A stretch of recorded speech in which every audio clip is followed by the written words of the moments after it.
she told me, she said, you can do everything. I'm going to share with you what she said. She said, you can do magic. You can just do anything you want to. And but here's what she gave me, a list of things to do. Now, we're going to be talking about creating robots to help people with a disability. And it's the Quadriciser Robotic Rehabilitation Therapy System. It's just not a robot by itself. It's a system. Because we train people how to use it. It moves all 4 limbs in multiple directions, which is amazing what it does.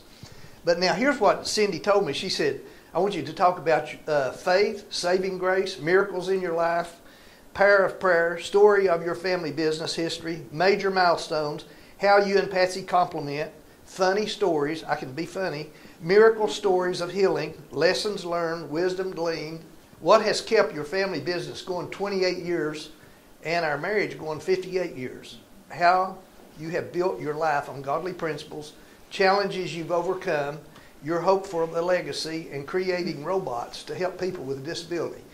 Now, I'm going to cover all of that in a short period of time, believe it or not. Now, Patsy and I met at Rural High School. There were 1,700 students there. Of course, it's been closed down about 30 years. Only 3 had a car, and guess who had one of them? I did. I had a car, and it's an old 50 Plymouth, but I loved it. I started a business with it. I hauled passengers. They paid me $1 a person. Gas was 20 cents a gallon. That's 15 gallons of gas on a 50 Plymouth. Man, it got good gas mileage. But a problem arose. 2 of them kept cursing. I said, listen, if you don't stop it, I'm going to kick you out of my carpool. And they didn't believe me. They used God's name in vain, and that was it. I kicked them out. I had a pity party all the way to school because I lost 10 gallons of gas. Think about it. And but then this boy come up to me, and he said, have you got room in your carpool for me and my 2 sisters? I said, are you kidding? I charge $1 a week. That's okay. That's 20 gallons of gas just by doing what's right. But then, you know, some things happened. I quit charging one of them. I think what happened, sparks started flying, I quit charging her, and of course we graduated at Rural together. Don't that look short? Now, she was the smartest girl in the school. I'm not kidding. I was voted the ugliest boy at Rural High School, and my classmates, they said they'd still vote for me. But there's only half of them living, so I'm getting kind of a little lace life. Well, we graduated from business. She graduated from business college with all A's and A pluses, and I completed 2 years of architectural school in 13 months. I worked part-time. I went to school 36 hours a week and worked part-time 44 hours a week. Back then, we did it. And I was on the fast track. I got married at age 20, and we had Jeff back here 9 months, 3 weeks later. We got 3 weeks later. Well, I was kind of cocky. I don't know whether you think I am, but here I come to work. I worked at Robert Shaw Fulton down the road here, and I had bought a box of cigars. I had to show my ID to get them, though. And box of candy. And I was really proud. Well, my boss was real serious. He said, Larry, I need to take you down through the shop so you can see what's going on. You're new here, and I need to show you the machinery and stuff. And while I was gone, my friends wallpapered my walls with Jeff's picture. I mean, it was all of my walls. The ceiling, they did it on a printing press, and they thought that was funny until I said, boy, I like this. I'm going to leave it. And they was getting kind of, but then I worked there about 5 years, and then I had 3 job offers all at the same time at Y12 too. One in architectural, which was my background, but I loved graphic design. So I took that. And the reason I went to Y12, they paid for college. I had a job at Tinlake Instrument Company, but I wanted to go on to college. And I worked 22 years at Oak Ridge National, wait a minute, what did I mash that twice?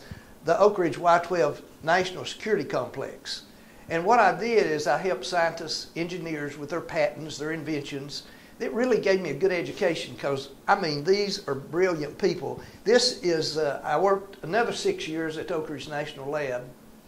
I helped transfer technology to the private sector, and that was an awesome job. But I worked with the smartest people in planet Earth, I think. That's Gordon Fee on the top right. Some of you may know him, and Clyde Hopkins. Clyde was just a dynamic Christian man, and Gordon would call me at 2 a.m. in the morning, Larry, I need this by 7.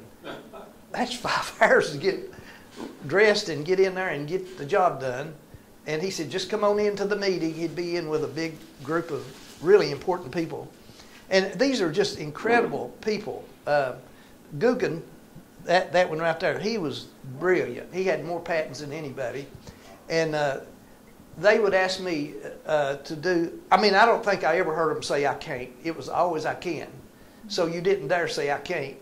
And I did magic shows, 200 or 300 safety programs using my magic. And that's Larry Austin on the far side. Clyde Hopkins asked me if I'd do 10 programs encouraging people to hire the able-disabled. That was the right protocol back then. And on the outside, I was doing magic shows. I went to Malaysia, Singapore. I'd go into schools. I teach well, we had the schools and churches and different places I'd go. I also was director of the youth Sunday school at our church. And when I come back from Malaysia, they said, would you take on this Vietnamese family of 7? Only one could speak English. The dad was a helicopter pilot, a mechanic in the South Vietnamese Army. And this girl on the far left, she spoke both languages. She could speak Vietnamese, so she interpreted for me. There was a girl 13, 15, a boy 19, a girl 21 and 23. They never missed a week. And they were self-sufficient in 2 years, and they bought them a house. Amazing. But I kept them there 2 years, and then I went to India, doing magic shows all over India. But I've always had a prayer garden. My prayer garden,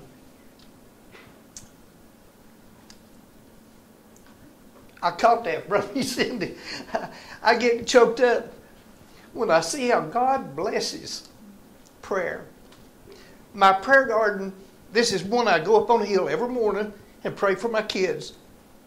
But I have when I was in high school, I had a little carpet by my bed, and I'd like to have that carpet. It had wore out places where my knees were. But anyway, I pray for my kids every morning, and this little rock, I stand on certain rocks praying for certain people. And see right up there, that's Cindy and Ed's rock. I pray for them every morning. This is my family. And did you know every one of them are just incredible? So, but I wanted to share with you too, I've always wore glasses or contacts, but I finally got contacts. But then I couldn't even see. I had to start wearing goggles to see by because my eyes got so bad. And I told Patsy I was going to have to go to the doctor. And when I went, he said, boy, your eyes are in terrible shape. He said, you need to take your contacts out and come back in a week. And I was having a pity party, and some people wanted to pray for me. I thought, well, okay. But I didn't know he was going to reach across the table and put his hand over my eye. And he's praying for me. And I'm kind of looking around, I believe in prayer, but do I really?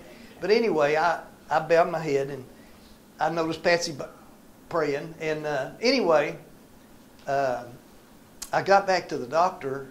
He said, this eye looks like it's been healed. I said, what about this eye? He said, it's still in terrible shape. I got back home and told Patsy, I wished he'd have scooted his hand over a little bit. But do I really believe in prayer? Anyway, he said, I'm going to give you some contacts to put in and for you to put in when you get home, but don't put anything in till you get home. But they were soft contacts. They folded up. They stuck together. I couldn't even wear them. So I had to go it was 10 days without anything. But I noticed I could read the fine type on my watch. And I got back to the doctor. He said, your eyes look like they've had surgery. I said, well, I don't want any more of these contacts, they folded up and stuck together. He said, read the chart on the wall. I did, and in my hand. And he said, your eyes look like they've had surgery. And he said, you don't need anything. And I know when I got home, Patsy thought I'd been smoking the weed. No. But anyway,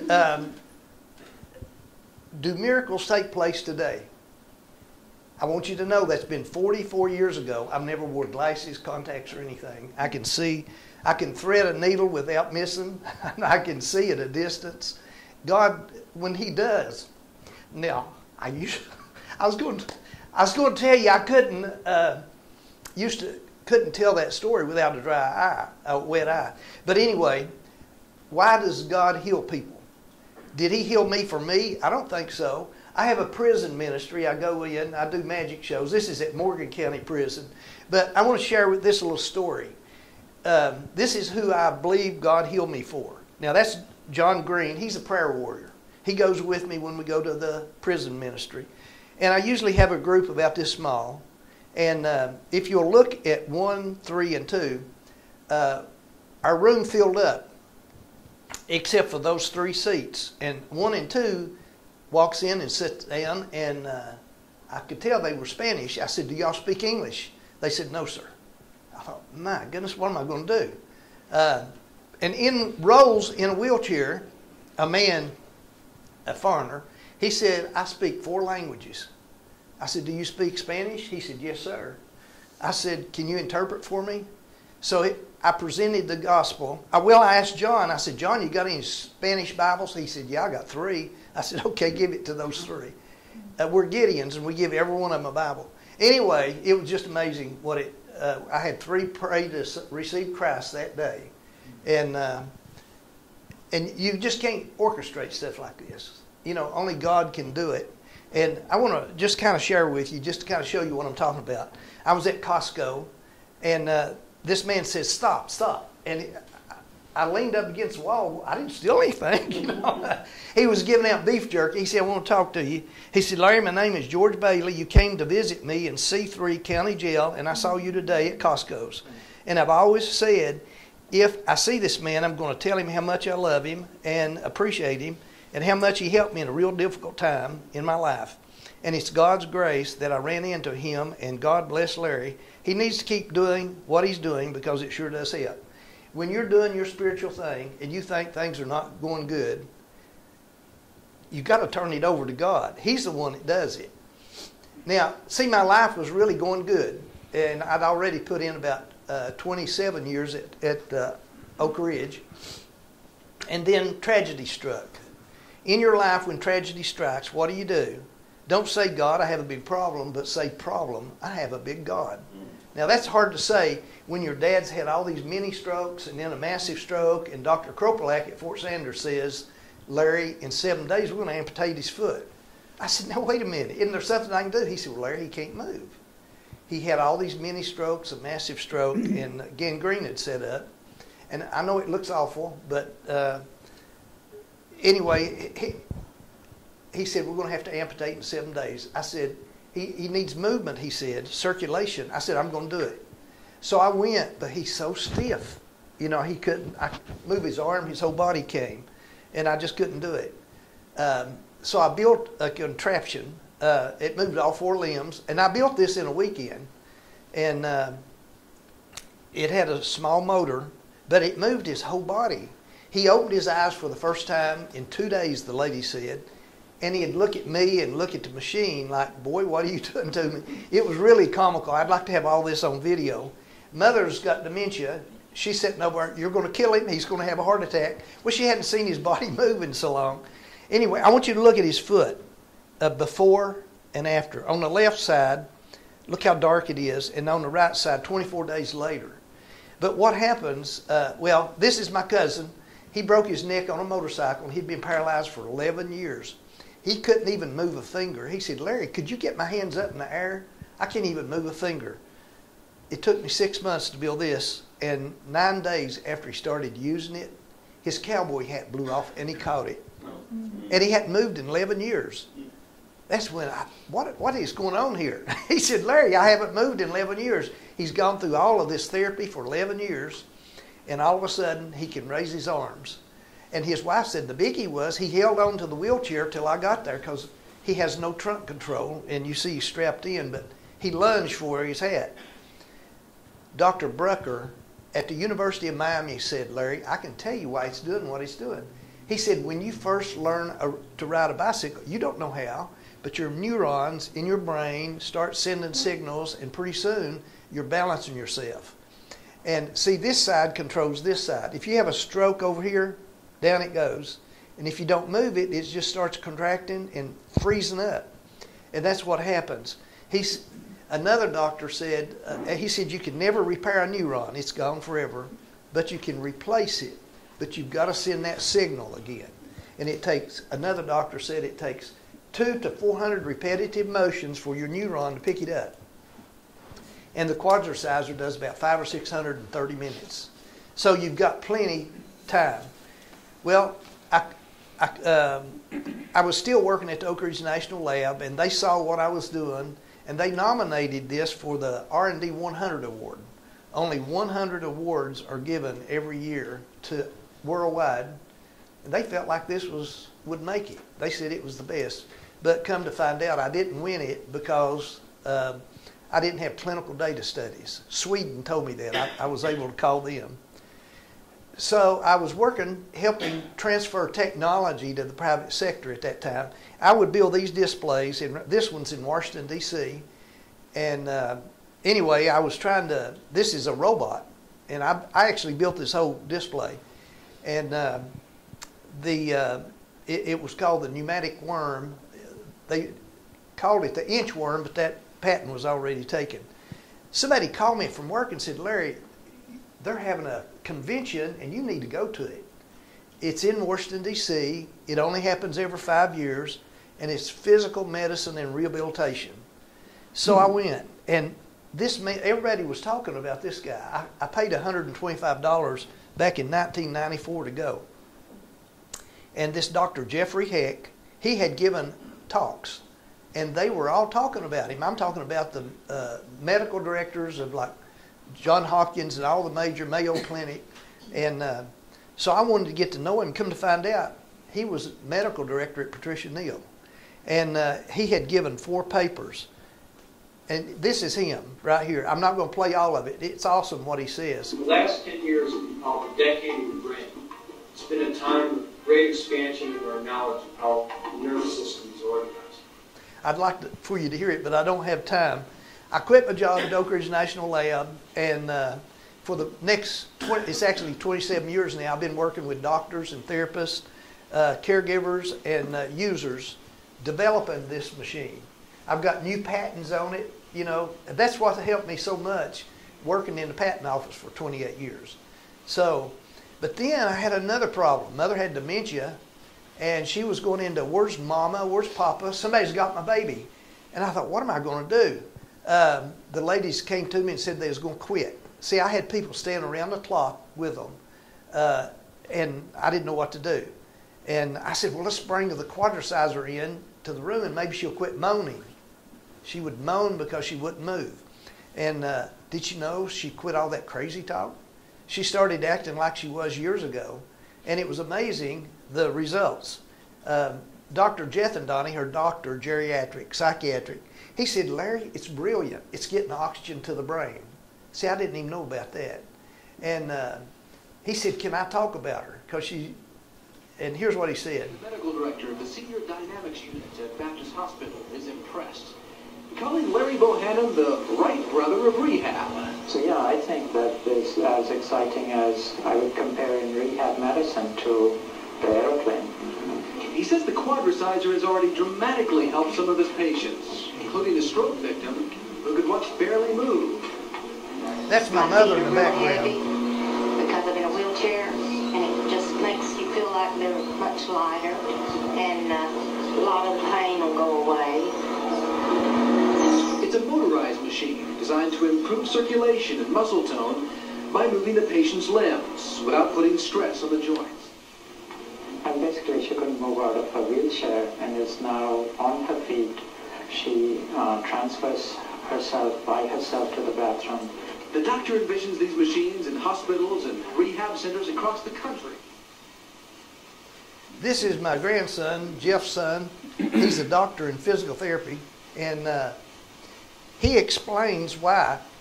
He's a lot better speaker than I am, but he explains why it does what it does. Hi, my name is Bohanan. I'm a doctor of physical therapy. Today we're going to take a look at two gentlemen who have had a stroke and saw impressive results while using the Quadriciser robotic rehabilitation therapy system.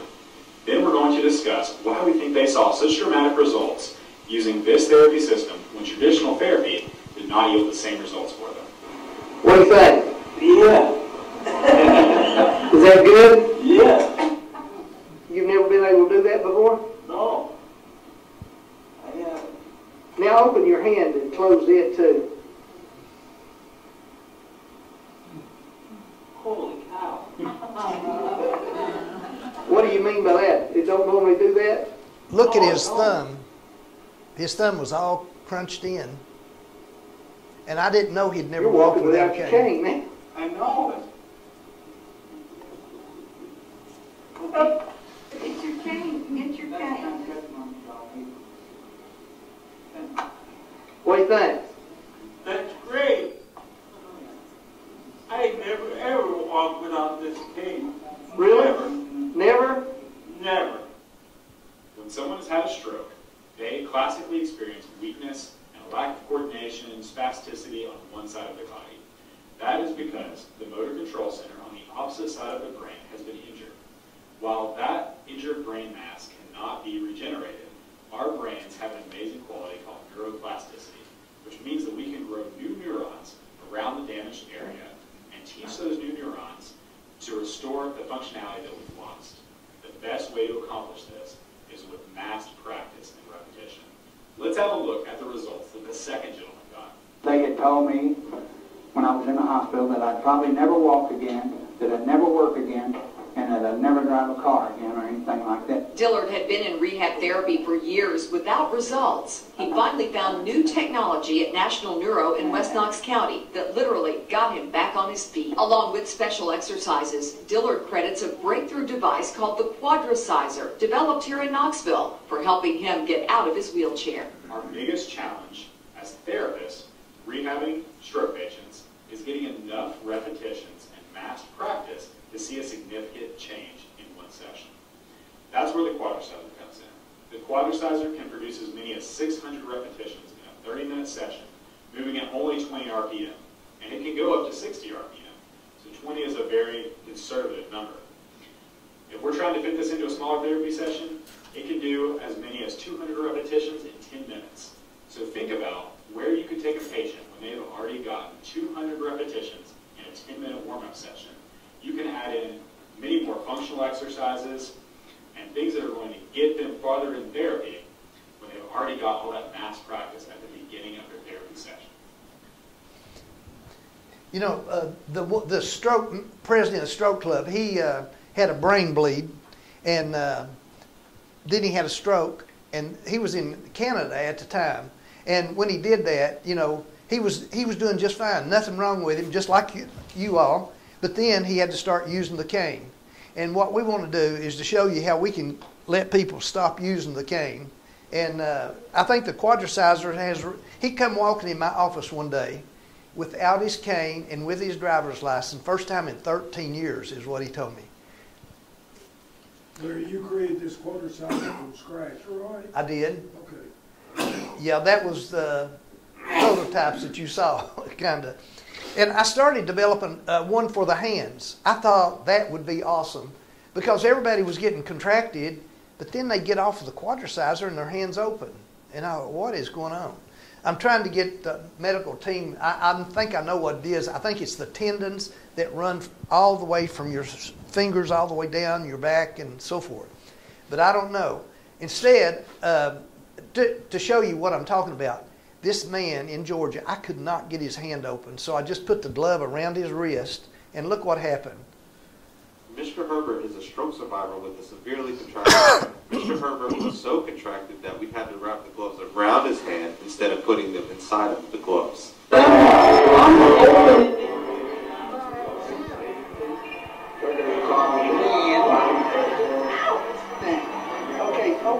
again. I want to see that. Pull it off. After only 30 minutes on the Quadriciser, Mr. Brooks opened his hand for the first time in 15 years. I couldn't do that. He got some filling back in his foot a little bit too. You got filling in your foot? Mr. Brooks also noticed reduced swelling and regained feeling in his foot.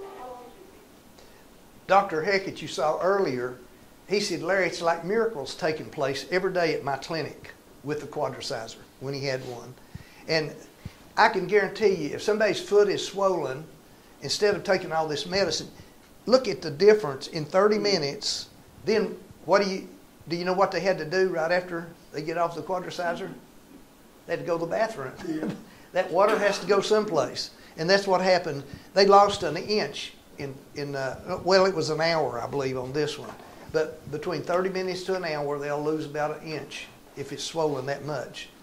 And this is different places that have a Quadriciser, and it's all about rewiring the brain. It took 5 people to do this. This machine's able to do it just on its own. Now, what's fantastic about this machine is that it's like having 4 therapists working on a student at the same time. It's physically hard on a human being to make all the that's Pat Boone's daughter at the and same time, grandson. and for any length of time, it's exhausting.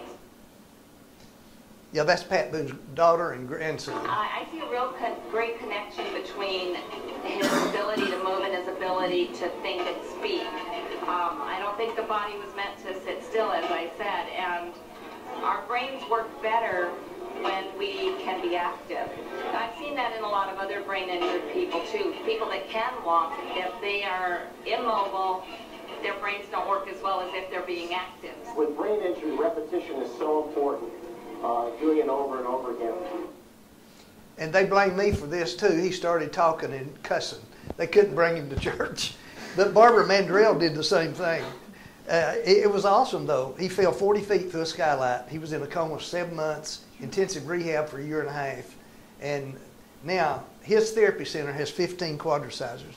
Who fell through the skyline? Who fell through His Pat Boone's grandson. He's 6'4". He was captain of the basketball team, class president. He was Mr. Everything. But he was on a roof and fell 40 feet. He hit some objects on the way down. He was the one at the Quadriciser just then? Yeah, yes. Okay. Yeah, that was him. Now, robotics. People get scared of robotics. But Jeff has a plant, and I want you to look at this picture. He's got 200 plus employees, and he's got machines. He said, Dad, that one cost $6 million. And I think this combined, it's 90 foot long. It runs on the tracks. It's a robot, and it picks up parts. But he wouldn't have all those employees, and he's competing with China. And that's what I think is awesome. So, and therapists are kind of afraid of the Quadriciser because it's robotic. But look, you have these. This is a Locomat. This is one of my favorite machines. And you have quite a few different machines, but notice every one of them are treadmill. It's just the lower part of the body. And the Quadriciser does everything. See, this one's a lower part. Now, mine is kind of like, I think this is my biggest competitor. The Locomat is made in Switzerland, and it costs $300,000 to $750,000. And the Quadriciser is made here in America, and it's $20,000. But it moves all 4 limbs in multiple directions. And you'll see more. I have a training manual we can train. See, I've got them in Nairobi, Kenya, all over. Quadriciser robotic rehabilitation therapy. And this is my training manual. My video training manual. The video training manual will walk you through 19 different therapeutic motions. This makes learning how to use the versatility of the Quadriciser a breeze. Just hold your phone. Here's a sample of simulated walking.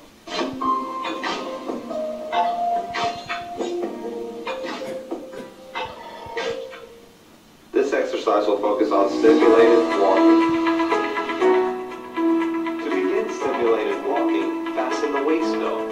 Fasten the chest belt above the chest for a male or female. Put the gate wedge between the legs and fasten together.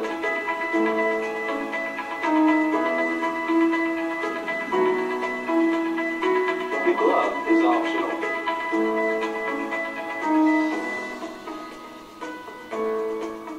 See, I didn't think about people couldn't grip. And slowly recline down to a 20 to 30 degree position. Connect the thumb ring with the top handle ring. Connect left clip 2 to left clip 1. Connect right clip 2 to right clip 1. Click forward. Turn the timer on. And adjust the speed control. And this completes our exercise on simulated walking. See what it's doing? It's rewiring your brain to walk again. And people get up and walk. They hadn't walked in years. And we've also got, I call it virtual reality, but it's different scenes so that a brain injured person can feel like they're moving when they're on the Quadriciser. Go down the snow, or if you don't like cold, go down the beach. Will insurance pay for this yet? Yeah, we've had some to pay for it. We have. Now, our goal was to develop a robotic rehabilitation therapy system that would accommodate any mental or physical disability, clinical goals, and therapeutic sessions. And we got people in comas. Like this guy couldn't move anything. The Quadriciser robotic therapy system is a multifunctional medical tool that can help individuals continue to receive therapeutic movement that can help avoid illnesses such as pneumonia. The Centers for Disease Control and Prevention advises that certain people are more likely to get sick with pneumonia, including adults 65 years of age or older. According to the Association of Professionals in Infection Control, when healthcare providers urge you to get up and walk around, it's not just your muscles they want to work. Taking deep breaths and moving around as much as you can also help reduce your chances of acquiring pneumonia. As you can tell, in order to decrease your risk of pneumonia, you should continue exercising daily and, more importantly, as you get older. The Quadriciser is truly a game changer for individuals who have little to no movement by gently exercising individuals in a continuous passive motion. She sent me that video, and if you noticed, he's looking out the window. And one day she turned around, she was looking at the window. Now, he can't talk or anything. But he said, "Did you see that?" She said, "What did you say?" He said, "Are you deaf?" She said, "He's back. He's back." I tell you, she got so excited. Just a few days after he got the Quadriciser at home, it started reconnecting pathways to the brain. And the big emphasis I want to share with you right now is I delivered a Quadriciser in Canada. I won't say who it was, but he was a very high up person in Canada. And he was 88 years old. He was stiff like my dad. He couldn't do much of anything, but in just a few weeks he was walking. And but then he got, 18 months later, he got H1N1 virus. They had to put him in the hospital. And he was going down with that. He caught pneumonia, and it was just, he couldn't reverse it. So they bring his Quadriciser into the hospital because of who he was. And he's out of there in about a week. It said because of the mobility of the Quadriciser, it was taken into the hospital suite, used by the patient with assistance on a daily basis. And they said, this is the medical team wrote this to me. They said the passive movement cleared the pneumonia without complication, and the patient returned home. And they said the therapeutic value of this device in establishing a patient's resilience cannot be overstated. It is a true asset in reducing hospital stays and providing enhanced quality of life. With its ease of use, patient compliance is never a problem. And that's what I'm really trying to get some studies on, because I really believe, think about it, the people that get COVID, pneumonia is what kills them usually. They're idle. They can't move. What it does, the Quadriciser interrupts this downward spiral of debility of everybody. And it just seems to be a game changer for everybody that uses it. And I know that we are the pioneers in robotic technology. And Dr. Heck said, "Larry, I hope you don't die before it becomes accepted worldwide." I mean, he's been my biggest helper, friend, because I listen to him and I change it around just to do things that he's talking about. Here's a 7-foot man that weighs 329 pounds. Can you imagine having to take this man's legs and arms and move them in a continuous passive motion non-stop for an hour? This is a waste of therapist's time and would prove very difficult. Why not utilize a machine to move all 4 limbs in multiple ranges of motion with a creative treatment plan to achieve your desired results? I've had one at Heinz VA in Chicago for 26 years. After 11 years, they buy another one, and then they bought another one not too long ago. They said it's their favorite piece of equipment. And they have a local mat, too. But I've got them, like I say, I've got them all over the United States and other countries. India, Hawaii, Saudi Arabia, Nairobi, Kenya, Australia, Canada, Mexico. This is the president of Nairobi, Kenya. He's looking at it. They've got 3 Quadricisers, and pray for them. They owed me for the last one, and they said they'll pay me in 2 days. So, but they love the Quadriciser, and I've really become good friends with them. We do WhatsApp, and that's nice. I had some people from India. They said, Larry, will you bring a Quadriciser to New Jersey? Our spiritual leader, Swami Bappa, is flying in to dedicate a temple, and we need you to bring one. Would you do it? And I said, absolutely. And we need you to stay 14 days. I said, well, I can't stay 14 days. They said, don't you know who this is? I didn't. Hundreds of thousands worship this guy, this spiritual leader. And I did. I went to, see, I delivered it in New Jersey, and it helped him so much, but a year later, he's not doing well. And so they fly me when he's 95 years old to India. Anyway, it was amazing how it helped him. I even got to do magic shows in his school. They had 1,000 students there. I didn't know I was going to do it. And they said, would you do that for the priest? And I did it for 400 priests. I figured there might be a half a dozen there. But anyway, it helped him so much that on the last day, they honored me and put a wreath around my neck. I know how a racehorse feels. That's pretty heavy because it's real. I would always sit on the front row, and then after there would be 2,000 people come at 10 o'clock. Now this is every day, just to get a glimpse of him, and he'd shake a little wand, and then at 2 o'clock, and then I'd go back and work with him. Well, when they found out I'd been touching their spiritual leader, when I come off a stage, everybody's trying to touch me, and I don't get treated that nice around home. Anyway, they have been super. I delivered one, me and Patsy delivered one to Billy Graham about 12 years ago, I guess. And when he got off of it, he said, this makes me believe I'm going to walk again. He was really fragile, his feet, because he hadn't been moving much. And they said it really helped Billy Graham make it to his 95th birthday. And I said, well, if you count conception, he lived to be 100. He died at 99 years, 3.5 months. In his mama's belly, 9 months. So, okay, 100 years and 2 weeks. And then this is Pat Boone. He is awesome. He did a show not long ago, me and Patsy went, but that's his daughter and grandson.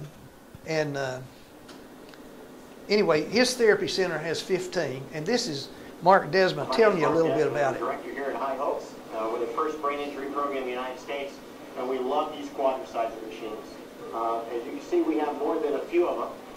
We're the first brain injury program in the country to provide desperately needed services to hundreds of people that need help. And this particular machine is great for teaching people how to take steps for the first time. We're working on arm extension. We've been using the machines now for a few years, and very thankful for them. When the students know when their next class is for the conditioning, they know they're going to be on the Quadriciser first. So come in a little early and park their wheelchair so they get their spot. On the Quadriciser, we've seen, numerous physical improvement on it. They love it. They get on the machine and they're ready. Then for the next day, they're ready to go on it again. They love the machine. Personally, I think it's great for us that work here because it's taken a lot of load off of physically having to do all the patterning ourselves. And they call them students, not, they have like 100 patients they had before the COVID. And they don't have patients, they have students. That's what they call them. And this is Dr. Richard Neubauer. I went to his convention, and he's famous all over the world. Somebody said, if he likes your Quadriciser, you're in. Well, somebody brought him by my booth, and he said, could you bring that to my clinic after the convention? And I said, absolutely. And this girl right here, airplane pilot, was in a crash. She couldn't move her finger or anything. And in one session, she started wiggling her thumb, and they just started going bonkers. He took all 3 of my machines that I had. I had a prototype of a child unit, And he called me every week for twice a week until I got him one. And he's right on Lauderdale by the Sea, and he started a rehab clinic just with the Quadriciser. He got this doctor to come over from Boca Raton for a half a day. He said, I'll send all my patients to you. It's a no-brainer because he had 60 patients to use his Quadricisers. He's really an incredible. He said you pump oxygen into the body for a brain-injured person. He's the pioneer when it comes to this. He's passed on now. But these chambers, he said, when you pump oxygen in, it needs direction. And the Quadriciser gives it direction. And he said, after a few years, he called me and said, Larry, I've got somebody, he's really famous. He wants your Quadriciser. But you've got to take it to him. You really ought to do it. He said, here's his number. And I called him. It was Edward Teller. I didn't even know who he was. I believe Ken Patty, he's a nuclear engineer with a 4.0 at UT. And anyway, I've heard him say, I'd like to be in your pocket when you go talk to him. But anyway, he worked with Einstein on the Manhattan Project. He was 36. Einstein was 60 at the time. But Edward Teller, what he did was he invented the hydrogen bomb. He also built Los Alamos Laboratory. And I would have loved to have been there. He called me and said, I want you to bring I called him and he said, I want you to bring the Quadriciser to me and show me how to use it. But his daughter wouldn't let me, and he died that year. I would have loved to have met him. Now this is Ron Dillon. The stroke left him unable to walk for 10 long years, until now. They had told me when I was in the hospital that I'd probably never walk again, that I'd never work again. And we that just I'd showed never that. drive a I'm car sorry. again or anything like that. There's his driver's license. Okay, this is the really bad part here. I've got a real mean grandson, the little one in red. They don't homeschool him. He's not in reform school, they homeschool him. He said something really mean. He said, Mama, is Papa going to have a baby? Well, I got on the Quadriciser and I started using it. And I know I don't like to show this, but anyway, I lost 20 pounds in 2 months. I'm going to flip that off. And it really helped my balance. I couldn't believe it. That's been 18 years ago. And I lost a total of 28 pounds. But I've been able to keep my balance and everything. I use it 30 minutes this morning or right at it. And I usually listen to a book on tape. And I can listen to several hundred, like 400 or 500 a year. They're just 12 to 15 minute books. And so I listen to them. Anyway. At age 76, Larry Bohannon braved the frigid waters at the Eskimo Escapade this past weekend by water ski. So how is it possible that a man at this age could accomplish such a feat? We will share his secret at the end of this video. This event aims to raise money and awareness for the Patricia Neal IRC, the Dream Connection, and the Adventure Amputee Camp. Everybody needs to exercise. So how did this man at 76 years old still able to water ski? The secret to his sauce is the Quadriciser. Larry Bohannon uses the robotic rehabilitation therapy system for 30 minutes every morning. I feel like I'm 30, declares Larry. Through the use of robotic technology, Larry is able to maintain his health and youthfulness.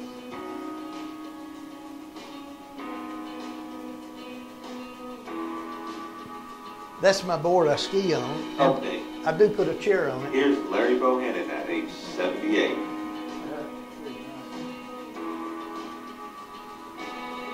Update.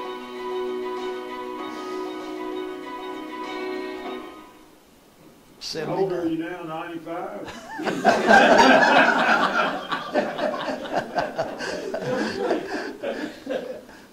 That's a compliment.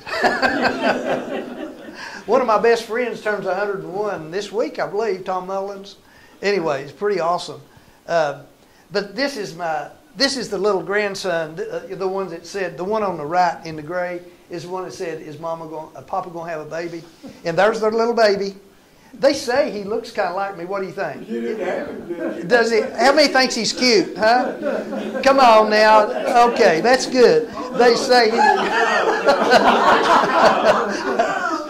Thank you so much.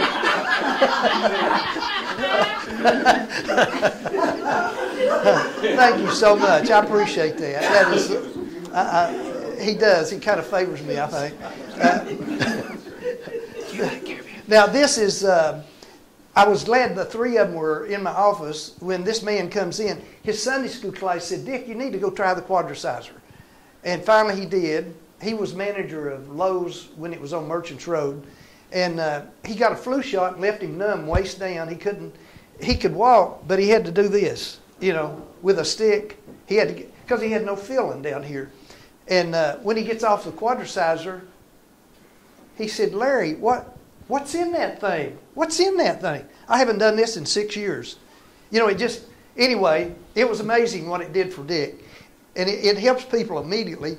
But we also wanted to accommodate any child with physical or mental disabilities and be able to set clinical goals while conducting studies. And we're doing that. I donated 2 to James Madison University to go in the Rockingham school system. And watch what happened. This is Dr. Tom Moran. And he's got CP himself, but he's a doctor.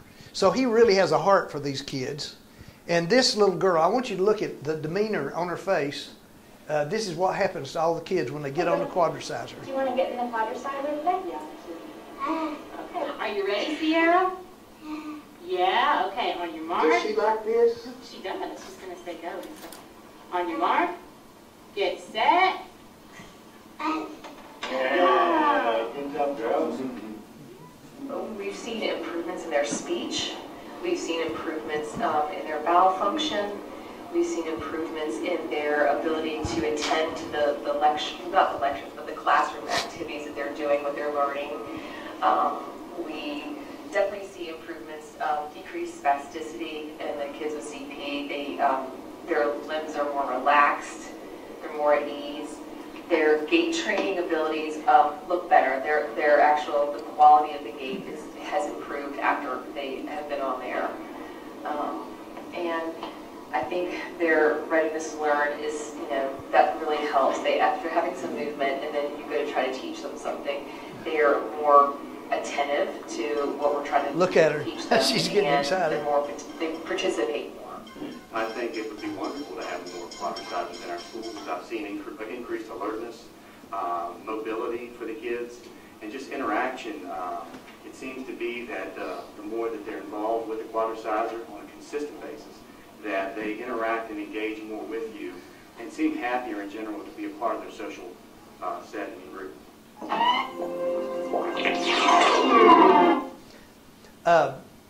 These 2 little boys would go out to the bus, wheel the 13-year-olds, wheel these middle school, 6 of them, 6 little kids. They couldn't even move at all, and they had to be fed. These little boys would bring them in from the bus, help feed them, then they'd go to class and then come back and work with them again. Well, they were going to move that middle school up to the high school so they wouldn't have one, and look what these 2 little boys did. All the good stuff today comes from Rockingham, Virginia. Middle school was lent a Quadriciser. You know what that is? It helps people with physical disabilities to become more mobile. So they get lent this one. Now listen. All those little things that we take for granted, people can now go, wow, they have abilities, not just disabilities. And guess what? Dr. Thomas Moran led the school's effort to get the loaner machine, but 2 8th graders, they wanted to do more. They wanted to keep the machine, so they took action. It was just one of the best moments of my life. I mean, I hope they can show improvement. They went around, their friends, their school, their community, raised $20 grand and bought a permanent Quadriciser so that people with physical challenges in their school can get more mobile. Fantastic. Good for those boys. And we just got another one donated to them. And so the high school will have 2 now, and 1 in grammar school and middle school. Now this is going to close out my program pretty much. But this 30-year-old was in a terrible car accident. He's going to tell you the story. My uncle was driving when a drunk driver crossed the median and struck him head-on. That accident changed the entire dynamic of our family. He was still alive. They flew him to Washington General Hospital, where they had to go ahead and tell my aunt that he had suffered a traumatic brain injury and that he was in a very vulnerable state. He was dying. And I remember just driving there and going to see him and just waiting in the hall and the anxiety and the panic that I felt, and then actually getting to see him just laying there lifeless. It wasn't the Uncle Rich that I knew, you know. His face was poofy. He had tubes going in and out of his throat. He wasn't opening up his eyes. He wasn't moving. He wasn't doing anything. And it was a really long and tough journey for my aunt. And she ended up being in the hospital for pretty much a year with him. And they just had a child in October. At the time of the accident, was like 3 months old. And he was actually diagnosed with cerebral palsy. So now my aunt was all of a sudden a caretaker for 2 people. He was turned away from all the major rehabs. He was still pretty much in a comatose state. And it was around that time that my mom found the Quadriciser. And this is a device that moves your arms, it moves your legs, it moves it in a repetitive motion. And for somebody that can't move at all, it was like a godsend for him. After we got that, you started to see just his life changing. And he started to experience more wakeful moments, more moments of clarity where he was able to talk and interact with you. And it was through that experience of watching him get rehabilitated when the system wouldn't accept him. There was no major rehabs that would take him because he was so complex. He was so, he didn't have enough awareness or arousal. And it was through that process that we realized that there are people out there, individuals with disabilities, that are vastly underserved. And we started Therafit Gym for the Disabled, and my mom started it in the basement of her house. It was 500 square feet, and we had the Quadriciser, a mat table, and a couple of standers and gait trainers. We both got certified as fitness therapists and just started working with these individuals with disabilities, traumatic brain injuries, cerebral palsy, spina bifida, strokes, brain injuries. That's him right there. All kinds of different disabilities. And we started seeing the progress. We started offering physical therapy and occupational therapy and now speech therapy. And we just see the need for this kind of a service in the community. And we've grown from one location, 500 square feet in my mother's basement, to now we have 5 locations. And we're all over the Maryland and New Jersey areas. And we just see this need for activity-based therapy, for getting people out of their wheelchairs, for neurological-based physical therapy. See, they turned their scars into stars, their trials into triumphs. And you think about it, you can too. And this is, of course, we've been married 58 years to my high school sweetheart. And Cindy want to know what our legacy is going to be. It's enriching people's lives, giving them hope and a better quality of life. And, of course, we can't do it without, using God's Word, the Holy Spirit. That's what gives us fire to keep going. And what we want to do is to continue. See, well, anyway, turn our canes into whatever.